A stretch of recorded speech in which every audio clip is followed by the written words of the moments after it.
هنتكلم النهاردة عن الحركة. الحركة عندي نوعين، حركة دورية وحركة انتقالية. ايه الفرق ما بين الحركة الدورية والحركة الانتقالية؟ الحركة الدورية هي اللي بتكرر نفسها على فترات زمنية منتظمة. زي ايه؟ زي حركة عقارب الساعة. الساعة عندي بتبقى فيها عقربين، عقرب دقايق وعقرب ثواني. الثواني كل ما بتلف 60 مرة، ماشي، او 60 ثانية بتكون معايا دقيقة. كل ما عقرب الدقايق بيلف 60 دقيقة بيكون معايا ساعة، يبقى هي بتكرر نفسها على فترات زمنية منتظمة. أما الحركة الانتقالية هي حركة جسم من نقطة بداية إلى نقطة نهاية. يعني إيه من نقطة بداية إلى نقطة نهاية؟ يعني مثلا زي القطر بيتحرك من ستيشن لستيشن، بيتحرك معايا من نقطة البداية إلى نقطة النهاية، فبالتالي دي حركة انتقالية. يبقى أنا أميز إزاي ما بين الحركة الانتقالية والحركة الدورية؟ الحركة الانتقالية لها نقطة بداية ولها نقطة نهاية، أما الحركة الدورية ما بقدرش أميز ما بين نقطة بدايتها ولا نقطة نهايتها. طيب الحركة الدورية مثلا عندي زي إيه؟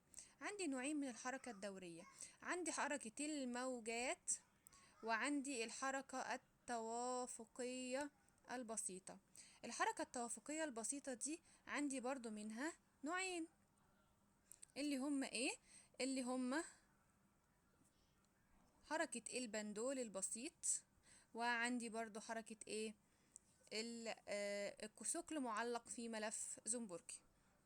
تعالى نمسك واحدة واحدة. ناخد أول حاجة معايا حركة البندول البسيط أو السيمبل بندوليوم أو السيمبل هارمونيك موشن، اللي هي الحركة التوافقية البسيطة. بالنسبة للبندول البسيط هو عبارة عن إيه؟ هو عبارة عن ثقل معلق في خيط، بيكون الخيط ده متعلق في الحيطة. الثقل ده بيكون حر الحركة. يعني إيه حر الحركة؟ يعني بيروح يمين وشمال. طيب انا هستفاد ايه لما الثقل ده يروح يمين وشمال؟ انا كل اللي انا محتاجه اعرفه ان انا هدرس ازاي الحركه دي بتروح يمين وشمال، يعني ازاي دي حركه دوريه. اول حاجه الجسم في موضع البدايه بيكون في حاله سكون، يعني السرعه بتاعتي بتساوي صفر. انا دلوقتي الجسم بتاعي واقف مكانه. طيب انا عايز ادرس الحركه بقى، هعمل ايه؟ يبقى انا اكيد لازم هديله طاقه حركه. هديله طاقه حركه اللي هي ايه؟ اللي انا بسميها الكاينيتيك انرجي او طاقه الحركه. طيب الكاينيتيك انرجي او طاقه الحركه دي قانونها ايه؟ بيساوي نص الكتله في مربع السرعه. نص الكتله في ايه؟ في مربع السرعه. يعني انا لازم ادي الجسم بتاعي ايه؟ سرعة. هديله سرعة في انهي اتجاه؟ في اي اتجاه مش هيفرق معايا، وليكن في الاتجاه ده. هلاحظ ان البندول بتاعي اتحرك معايا في الاتجاه ده.